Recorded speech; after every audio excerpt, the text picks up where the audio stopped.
Οι πόλεις αποτελούν θέατρο αλλαγών και καινοτομιών, έδρες ισχύως και σταυροδρόμια γνώσης. You have everything here. You have everything. Είναι ο τόπος όπου οι άνθρωποι μετακινούνται, επικοινωνούν και αλληλοσυμπληρώνονται. What makes the city work well is diversity. You need a social mix and a functional mix. So if you don't have that, the city doesn't work. That is key to urban life. Μέχρι το 2050, το 68% του πληθυσμού της γης θα ζει σε πόλεις που ήδη ασφικτιούν. Ποτέ πριν δεν ήταν τόσο επιτακτική ανάγκη για τη δημιουργία βιώσιμων πόλεων, που να αποτελούν πηγή ενθουσιασμού και έμπνευσης. We really try to share good solutions, even if we have different contexts. The example of Paris is very, very interesting to be transposed to other situations. Καθώς κινούμαστε ολοταχώς προς ένα περισσότερο αστικό μέλλον, έχουμε πολλά να μάθουμε από το παρόν και το παρελθόν, αλλά και για τον τρόπο που μπορούμε να κατασκευάσουμε τις καλύτερες πόλεις στον κόσμο. No city has everything that Paris has the way Paris has it. The spectrum of what it offers is just enormous. The city of lights, eternal Paris, the Paris of romance. Within the identity of Paris, you have these other smaller cities. You can go from the Chinatown of the 13th arrondissement to Belleville. So there's this sense that you can sort of travel the world without leaving Paris. It's very multicultural, multisocial. There is always something to do. You want to have the best philosophical discussions, you get them. You want to have the best music, you get it. You want to spend all night having fun, you spend all night having fun. People are beautiful in Paris, you know. The city is beautiful. That was exactly what I wanted to meet when I came in Paris. That's why I came from the deep country to Paris, because I was like, wow.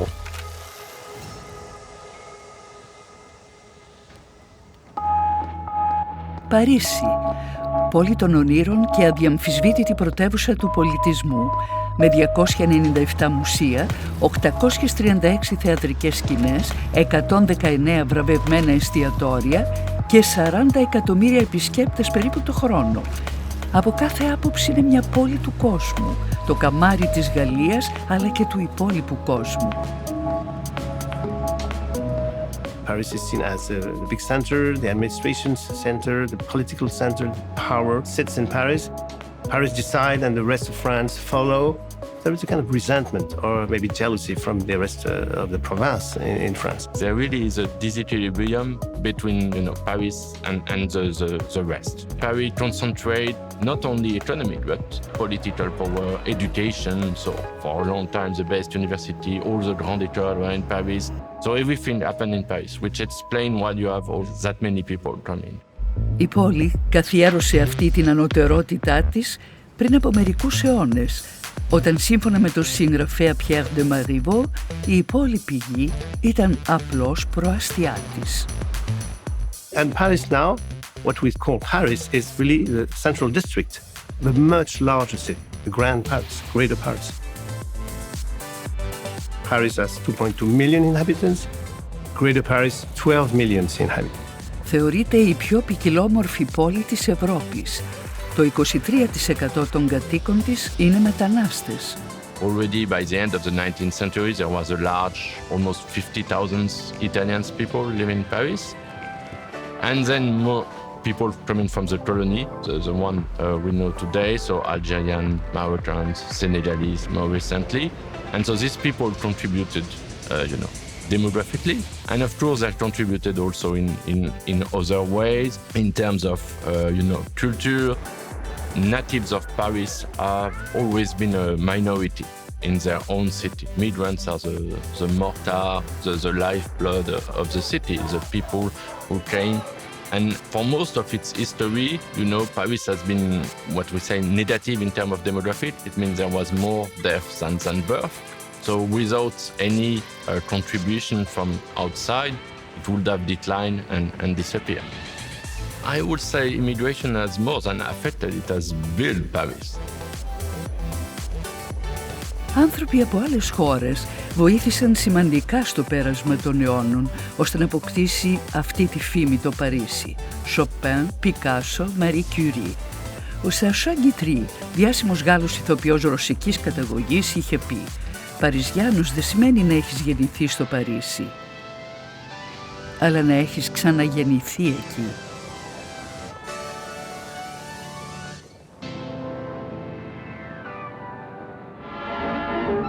Paris, the soul of France, the city of culture. Paris, the city where people of every class know how to enjoy their leisure. Paris, the city of fashion and wealth, where past and present mix in colorful parade.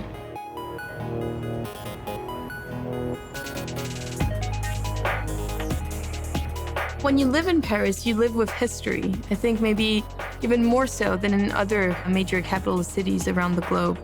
The presence of history is there on every block. Now, Paris is a city which has a tremendous power of expression. It's a long history, more than 1,000 years. There is proof of settlement from even prehistorical time. What we know about it is when the Romans start to mention the city of Lutes, which was one of the city of the Gallite tribe that were living nearby, the Parisi, so hence the name.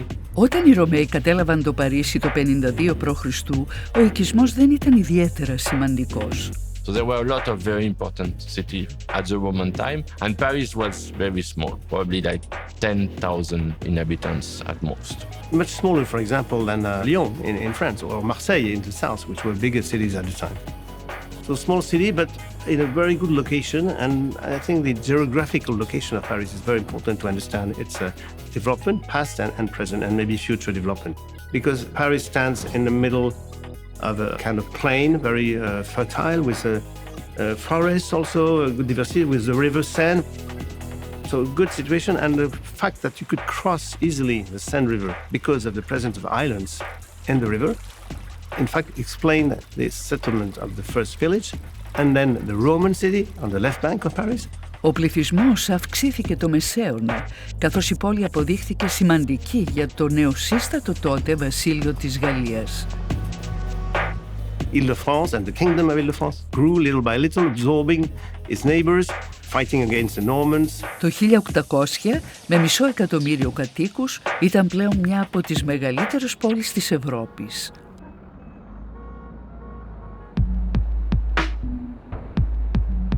So this expansion has been marked also by different walls of fortifications built like a circle, first one around the island of Cité, the island in Paris, and then other one, Philippe Auguste, and then Charles V. And then the last one being built in 1841. Το τείχος που κατασκευάστηκε το 1780 αποδείχτηκε η εξαίρεση στον κανόνα. The Paris city limits being the one designed in around 1780 with just a wall, not really a fortification, but only a wall for a tax reason, where you could pay a tax when you would enter in Paris with some goods or export goods from Paris. And this was the city limits still in 1850s. 500,000 people in 1800, 1 million in 1850, 2 million in 1870. So a very fast expansion. So kind of explosion, which of course was really pushed forward the need for refurbishment, restructuration of the city.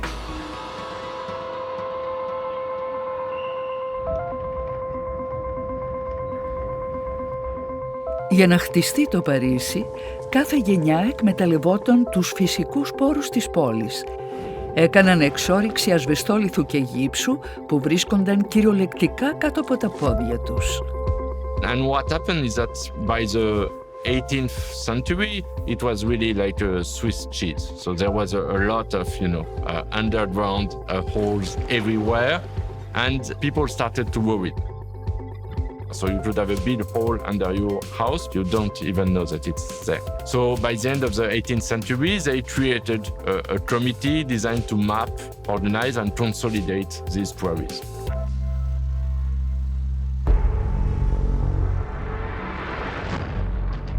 Another parallel issue or problem was the bodies of the dead. You don't meet the living and the dead.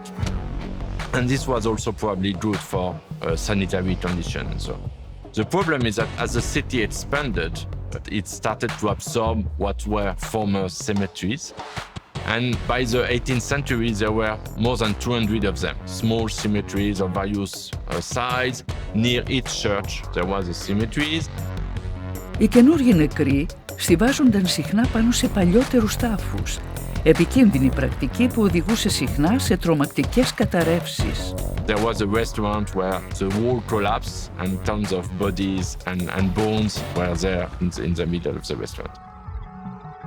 So all this had become an issue, and they decided to kill two birds with one stone by putting the bones of the previous dead in the former quarries. It's what became known as the catacombs that you can visit, and it's very touristy. I mean, it's very popular with people. So you can see these catacombs, which are installed in part of the quarry. In fact, the quarry developed with several levels, with a kind of a maze of tunnels, which bear the names of the streets which are above. So if you have a good map, you can walk for a certain number of kilometers. You can even get lost. So it's really a kind of unknown city underground, which is now kind of part of the attraction of a touristic Paris. Η Πανούκλα επισκεπτόταν συχνά την πόλη το 16ο και 17ο αιώνα.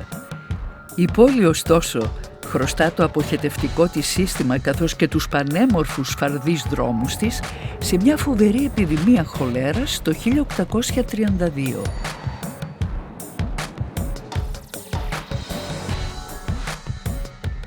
Life expectancy was very much lower in Paris than in the rest of France, because at the time Paris was very dirty, very poor condition of life. Υπερπληθυσμός και εκβιομηχάνηση οδήγησαν το Παρίσι στην αθλιότητα. Ο κόσμος πετούσε τα λίματά του σε αυλάκια στη μέση των δρόμων, πρακτική που επιτάχυνε την εξάπλωση της νόσου. And so the idea was to really give Paris a proper hygienic system. Sewage water would flow downstream to the west of Paris and be used as a kind of fertilizer for fields downstream Paris. Provide food for the Parisian. Το 1840 το θέμα της υγιεινής προσθέθηκε στο συνολικότερο σχεδιασμό για την πόλη. Έγινε διαπλάτηνση των δρόμων. Τα αυλάκια μεταφέρθηκαν αλλού και δημιουργήθηκαν πεζοδρόμια.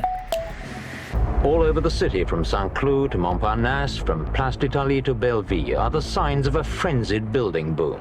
They add up to the biggest urban renewal program since the 1850s, when Baron Haussmann tore up the medieval city and laid the foundations of modern Paris.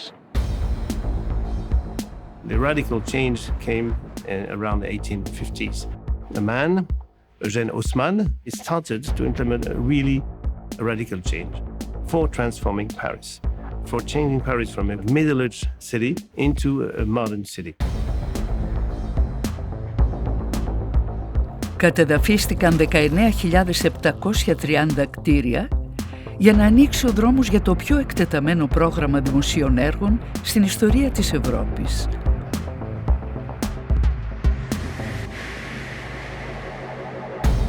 The city at the time was rather small, maybe the 1st district in Paris. And in 1860, this was extended to the limit of the wall, which marked the actual physical limit of Paris.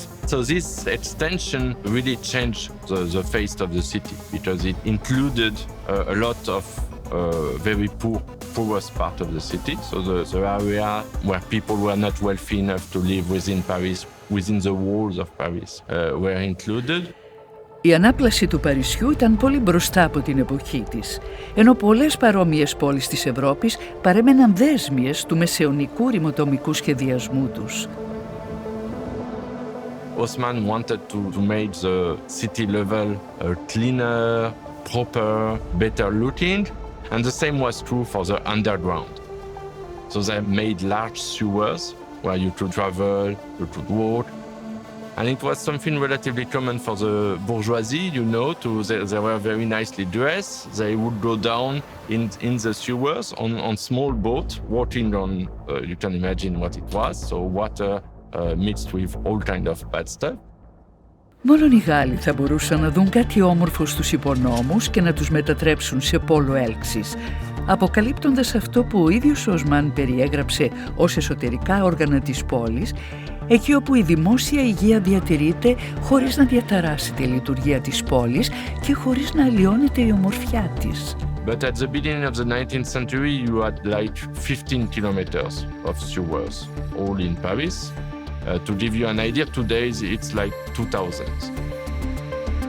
And most of these 2,000 were built all over the 19th century. Κάθε δίκτυο υπονόμων αντικατοπτρίζει το δρόμο που βρίσκεται στην επιφάνεια. Η σήμανση με μπλε και λευκά σήματα, καθώς και πίνακες με αριθμούς, προσδιορίζουν την εκροή κάθε κτηρίου. Ο Όσμαν επίσης έφερε καθαρό νερό στην πόλη με δεξαμενές και υδραγωγεία. Συνέδεσε και τους νέους σταθμούς των τρένων με τις λεωφόρους που έχουν την υπογραφή του. So there was some ideas that were important for the development of the city. So helping the circulation of people, of goods, of things through the cities, and also helping the circulation of soldiers. So if you have a revolution, you want to be able to crush it more easily, so you need to have this very big, large avenue, which were one of the trademark of Osman. The idea of Όσμαν was to not only to create new streets, but also to have these streets constructed at once with new buildings, following very strict regulation in height, in typologies, to ensure there was not a uniformity. All the buildings are different, but in fact a very strong homogeneity in the image of the city. There was supposed to be a proportionality between the width of the streets and the height of the building, in order not to cut too much light into the street itself. And the floors were organized socially. So the first floor was the floor for the most wealthiest, because there was no elevator at the time. Typical, that we call now Osmanian building. It's 5 stories high with maybe 1 or 2 stories in the roof, with a stone facade, with a roof in zinc and so on. So that was the way to give it this distinctive look at Paris, while at the same time creating this new infrastructure of streets.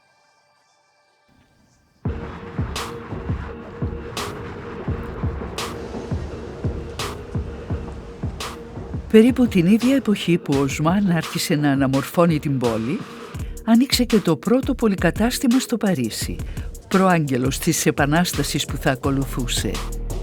It's really this incredible turning point in the history of consumption. That's also one of the legacies of Paris in a way. Fashion was one of the first industry to become mechanized. And so if you're able to mechanize the production of fabrics, if you're able to mechanize the act of sewing, well, the next step in a way is to sort of industrialize the process of consumption. And so the city reflects this in scale. You enter the store and you're overwhelmed with all the different products that there are.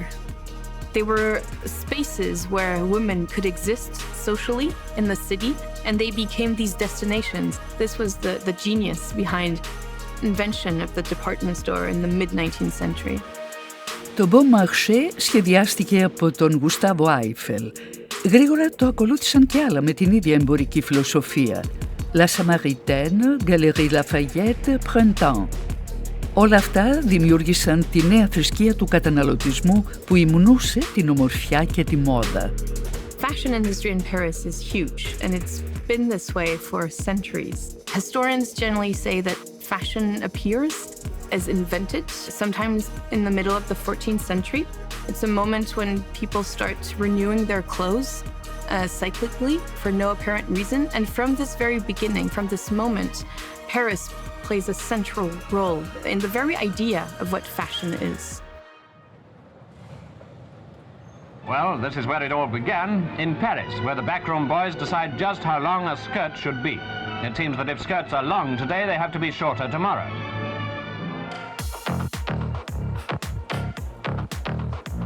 It's not just garments, it's the music, it's the architecture, it's the way people would behave, talk. Fashion is a much bigger idea. So Paris played a role within this context, not just producing new garments, but contributing to a new attitude, a new lifestyle, and it has done for centuries.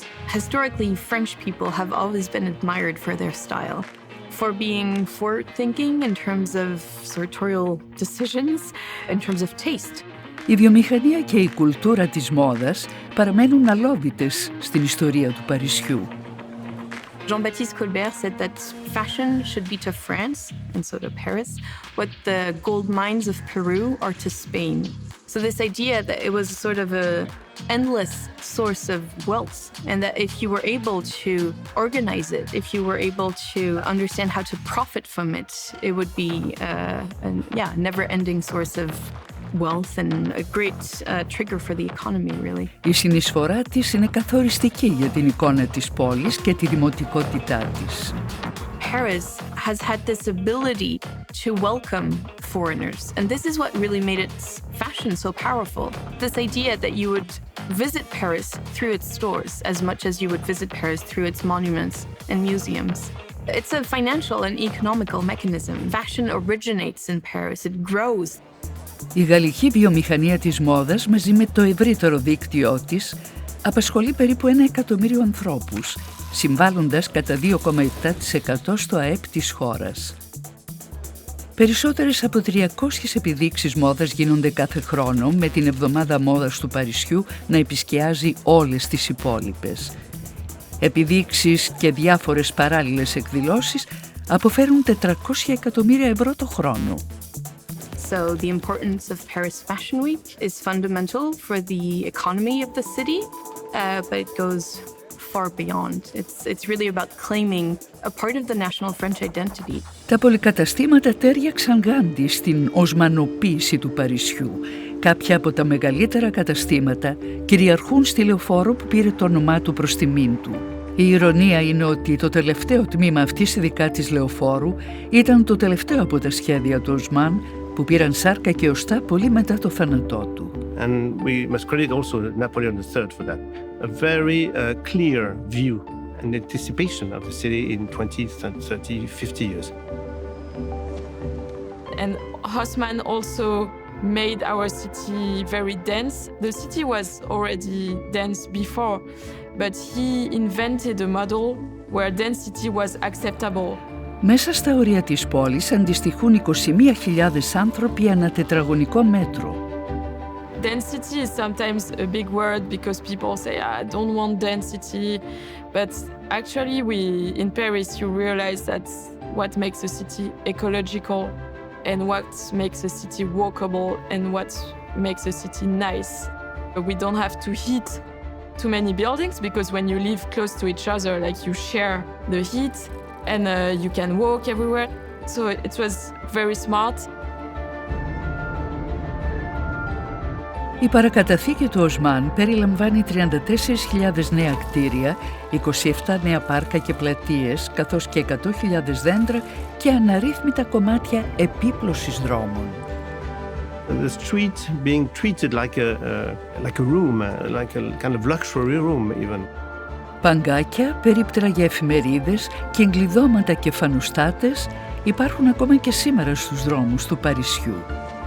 Όσμαν had a huge impact on the aesthetics and the identity of Paris. Like when you say Paris, people have two images, the Eiffel Tower and the Haussmannian buildings. So it shows how urban planning can leave a strong heritage. When the average tourist thinks of Paris, what images spring most immediately to mind? The Eiffel Tower, certainly, a dominating feature of the city for nearly 100 years, in which time it's become the very symbol of Paris. Ο πύργος του Άιφελ είναι αναμφίβολα το πιο χαρακτηριστικό κτίσμα του Παρισιού. Κατασκευάστηκε για να καταπλήξει τα πλήθη που σειραίωνε στη Διεθνή Έκθεση του 1889. The Eiffel Tower is a kind of emblem to show to the world the power of the French industry.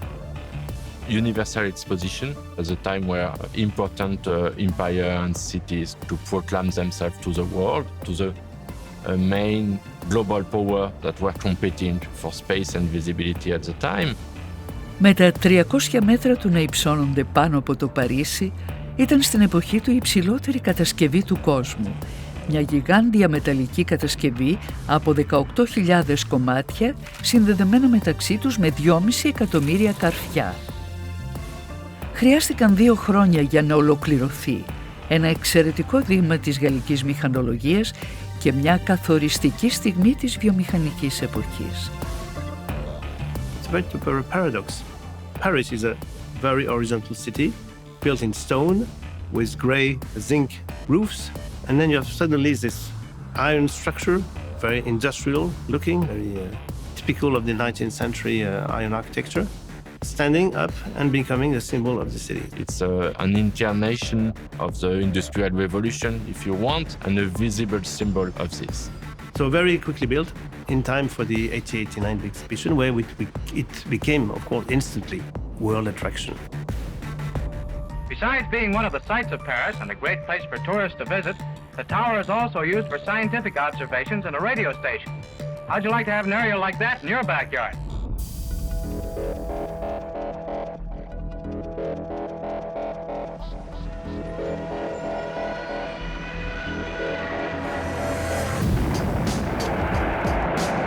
Blitzkrieg had broken.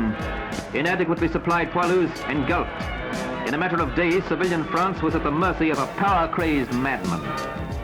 Όταν οι Γερμανοί κατέλαβαν το Παρίσι στο Δεύτερο Παγκοσμίο Πόλεμο, οι Γάλλοι έκοψαν τα καλώδια των ανελκυστήρων στον πύργο του Άιφελ, αναγκάζοντας τους Γερμανούς στρατιώτες να σκαρφαλώσουν για να τοποθετήσουν τη σημαία τους στην κορυφή. Μια κίνηση που έκανε τους κατοίκους της πόλης να δακρύσουν. And it was a kind of re-humiliation, so this idea of having foreign troops occupying the city and moving through the Champs-Élysées. Nazi rule had commenced. Death for those who opposed. Liberation was on the way.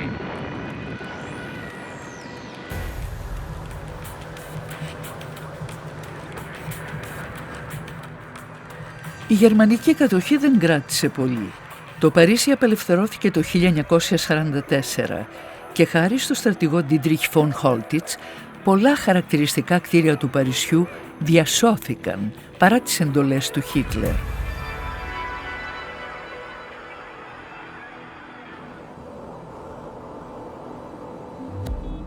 The Paris area, now some 8 million strong, is likely to double its population by the year 2000. Outside Paris, new flats are being rushed up, and 100,000 dwellings a year is the plan. After the Second World War, you had a very fast expansion in terms of housing being built. Όχι τόσο στην καρδιά της πόλης, αλλά στα γύρω προάστια χτίζονται μεγάλα συγκροτήματα κατοικιών. Maybe 1/3 of the French people had a new apartment or new house. So that's really a huge effort to catch up with what has not been done in between World War I and World War II. You had a few suburbs around, let's say 800,000 people living in the suburbs of Paris in 1910. In 1960, 6 million people living outside. So a very fast expansion, and in 1958 they decided to create new towns, 5 new towns around Paris, to try to consolidate the urbanization in specific kind of sub-centers to the city. Τότε δημιουργήθηκε η περιοχή La Défense, στον ιστορικό άξονα από το Λούβρο μέσω των Ηλυσίων πεδίων και της αψίδας του Θριάμβου.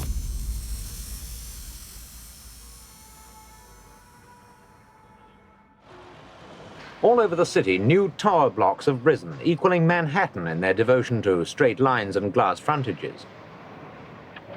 Paris is undergoing a massive redevelopment. And the trend is not just outwards, but upwards.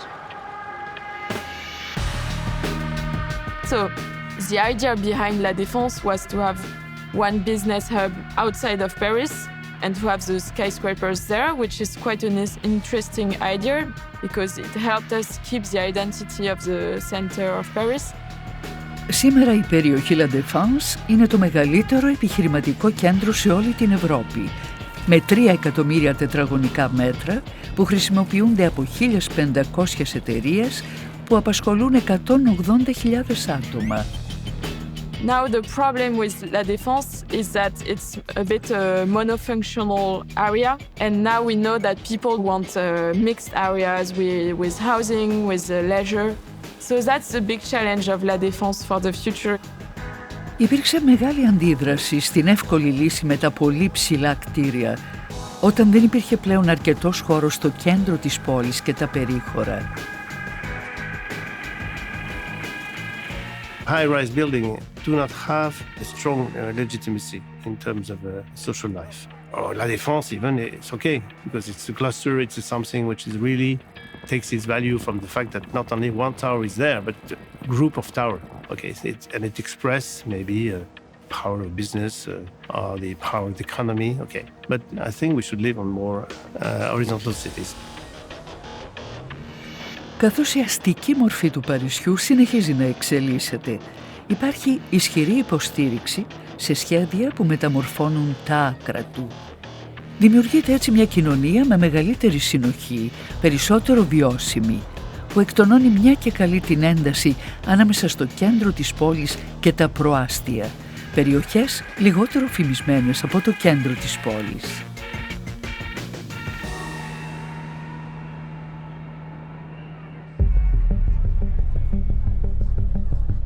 Historically, Paris has always been a city of two sides, if you want. All this working class has been moved from the center up to the periphery. One of the great challenge for the city in the coming decades is to break these boundaries. And this is probably what the Grand Paris, so Great Paris project is about. The idea is simply to organization between Paris and the cities around, to travel faster from one city to another and to have the same quality of life. Because we don't want like a center Paris where you could walk everywhere and with nice buildings, and then suburbs which would not have the same quality of life. Διαχρονικά η διοίκηση στο κέντρο του Παρισιού ανήκε σε μια πολιτική ενότητα. Στα προάστια όμως υπάρχουν πολλά διοικητικά κέντρα. Έτσι όμως μειώνεται η συνεργασία και η επικοινωνία ανάμεσα στο κέντρο της πόλης και τα προάστια. Το πρόγραμμα Grand Paris στοχεύει στην εξέβρεση λύσης. Paris, a city that's changing faster and more profoundly than any other European capital. Since 1962, over 250,000 people have moved out of central Paris in search of peace and quiet. Paris is a mix of small villages. We have 17 districts in the city. Paris is very small compared to, for example, Berlin or London. So I think it's really important to develop that bigger identity, to say that Paris is not only inside the ring road. So we really have this challenge to change our collective identity and to make it a bit bigger, so that there is not this huge gap between Paris and the outskirts anymore. We really want people to discover places which are outside of Paris. There are really great places of history, and nobody goes just because it's outside of Paris. All inhabitants, even people living 10 kilometers from Paris, should feel as belonging also to Paris. Για να μειωθεί το χάσμα ανάμεσα στην πόλη και τα προάστια, πολλοί κάτοικοι του Παρισιού πιστεύουν ότι η περιφερειακή οδός πρέπει να αλλάξει. Parisians affectionately call their ring road Le Périph', short for Le Périphérique. It may have lightened central Paris traffic, but it's also loud, smelly, and a barrier between the capital and the suburbs. It is like a symbolic wall. Nobody would dream of taking a walk through the boulevard périphérique. It's a different world out there. I don't think you find anything comparable in any of the other world cities. Something where you have this chasm between the relatively affluent center and the less affluent periphery. Η περιφερειακή οδός του Παρισιού είναι από τους πιο πολυσύχναστους αυτοκινητόδρομους στην Ευρώπη. Στα 35 της χιλιόμετρα κυκλοφορούν καθημερινά πάνω από 1 εκατομμύριο οχήματα. The ring road, the peripheric, is all around Paris, and it's particular because it's very close to the center as compared to other cities in the world, so it creates a lot of pollution, and it creates a huge physical and psychological barrier between Paris and the other cities. And so we really have to change it into more like an avenue, so where you could have more trees and maybe less road, and also space for like buses or bikes. and nice spaces to cross more easily between Paris and the suburbs.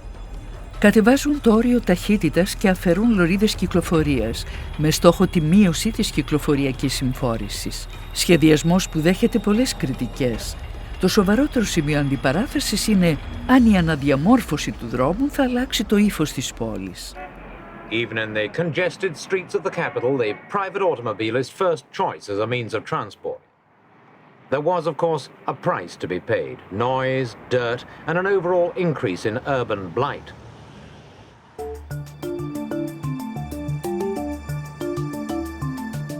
I know that taxpayers' money is being spent on paying people to think about this.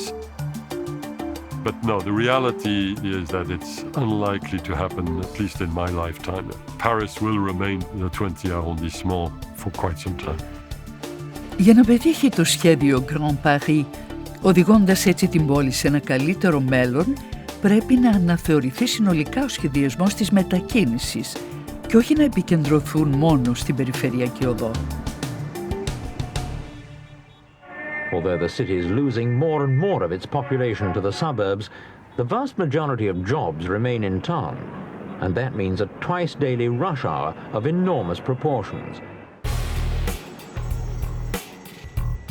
Paris, like many cities in the world, at one point of its history has been dedicated to cars. And so that's how we ended up with a highway close to the Seine River. That's how we ended up with a lot of highways.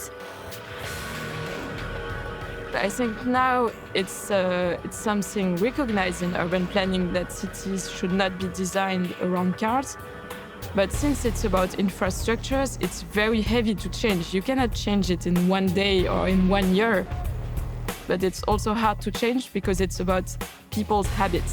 In Western European countries, private car was considered as a symbol of liberty and independence. So for Paris region, let's say during the 1960s, there was very few investment in public transport and a high rate of car ownership. Κυκλοφοριακή συμφόρηση και παρκόμετρα λειτουργούν αποτρεπτικά, αλλά τελικά το κίνητρο για να μην οδηγούν στο κέντρο του Παρισιού ήταν οι βελτιώσεις στο μετρό στις αρχές της δεκαετίας του 1970. It runs from the Place de la Nation in Paris, this brand new metro express. Jet set certainly expresses the quality of travel on the new metro. Trains cover this first 20-kilometer section at an average of over 60 miles an hour.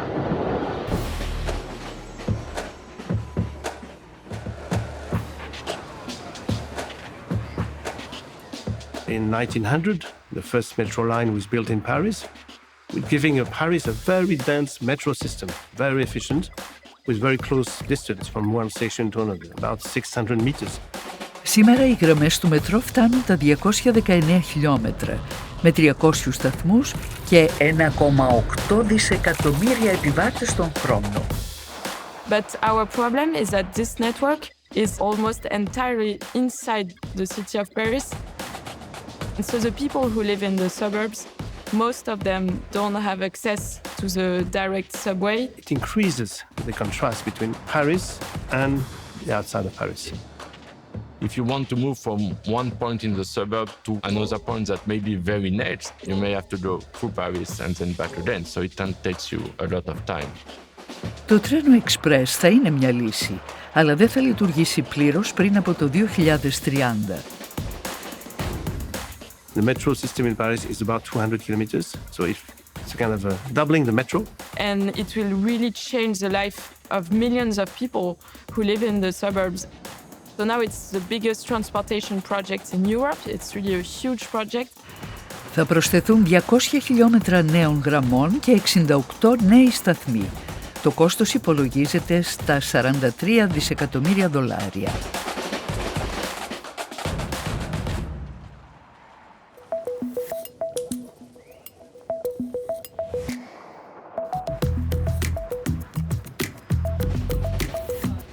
Building subways is great, but then you also have to improve the quality of life in very different ways.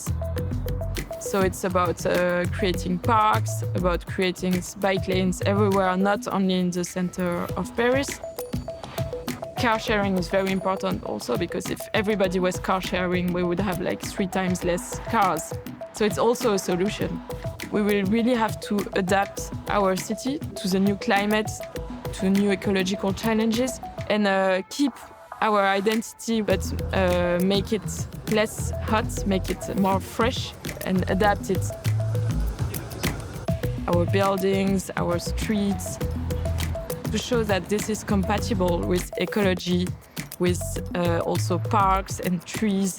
We have to be more bicycle, we have to be more green, we have to be more social.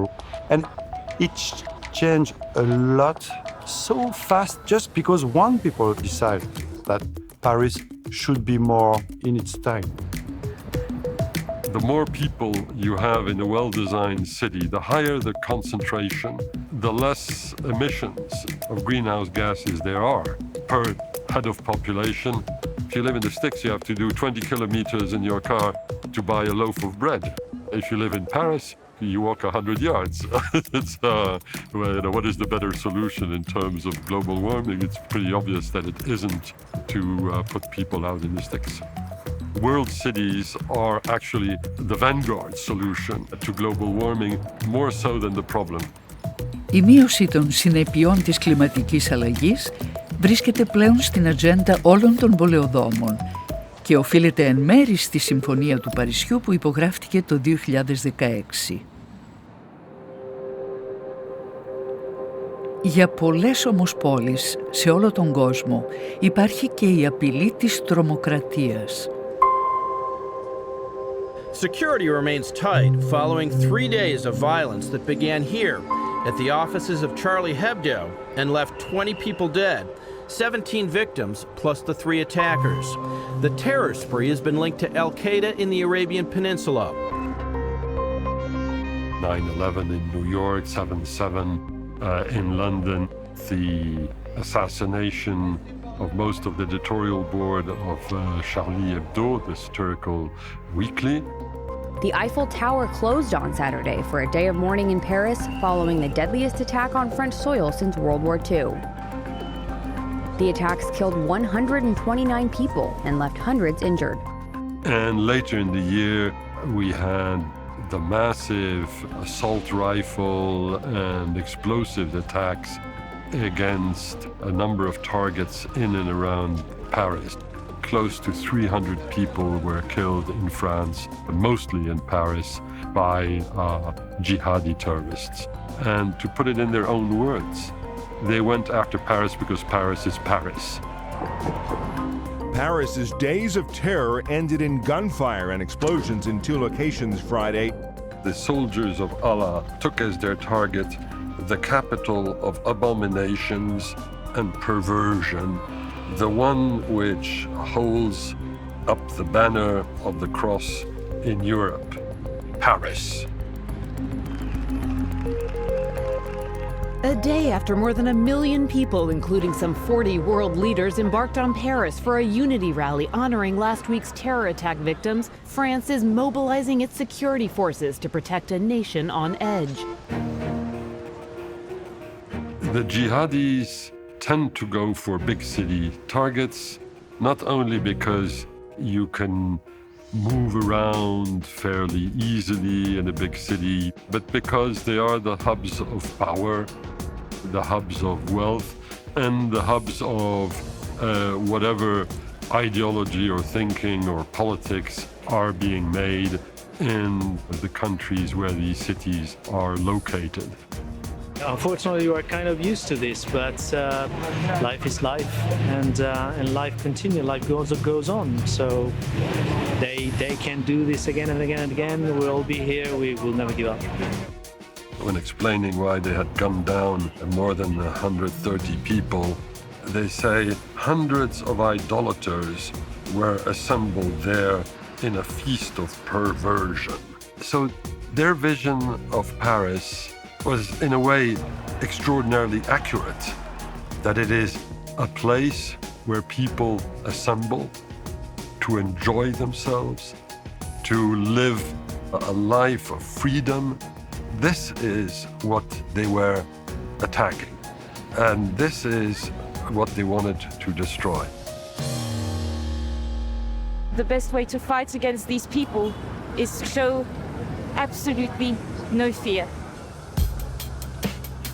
Το Παρίσι ανασκουμπώθηκε πλέον για να βελτιώσει την ασφάλειά του, παρά τον κίνδυνο της αναζωπήρωσης θρησκευτικών αντιθέσεων και του φόβου που κυριαρχούσε. Ένας φράχτης ασφαλείας από αλεξίσφαιρο γυαλί που κόστισε $40 εκατομμύρια τοποθετήθηκε γύρω από τον πύργο του Άιφελ. Για πολλούς κατοίκους του Παρισιού δεν ύψωνονταν μόνο ένα φυσικό, αλλά και ένα φιλοσοφικό και ψυχολογικό εμπόδιο στην αγαπημένη τους πόλη. Paris has lost part of its charm, part of its poetry. Things are usually kind of harder now in terms of circulation, parking, security, density of people, but more than that, in relation from people between each other. You don't have this same feeling as you had before. And of course, the events of with the terrorist attack have even maybe enhanced the feeling of uneasiness in terms of security and the uniqueness of Paris, the kind of exceptionality of Paris, if we can say. The fact that it is really the best place in the world is challenged now by other places. It has to retain this quality because it's really part of what of the quality of life in Paris is really also connected to that, to this feeling of being really in a very, very nice place. It's a very nice city still, but it has to improve. Αυτή την αίσθηση έχουν σχεδόν όλοι οι κάτοικοι της γαλλικής πρωτεύουσας. Δεν την έχουν όμως και οι περισσότεροι τουρίστες που συνεχίζουν να έχουν το Παρίσι πολύ ψηλά στη λίστα των προτιμήσεών τους και παραμένουν δεμένοι με τα μνημεία της πόλης. We certainly had questions of security, of wondering what was going to be happening, what happened in London, what happened in Paris, what has happened all over the world. Yes, but that didn't mean we stopped. The world is a beautiful place. Everyone's friendly.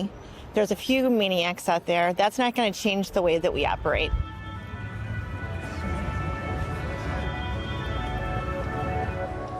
When we had the terrible fire at Notre Dame in April 2019, the outpourings of empathy, compassion, etc.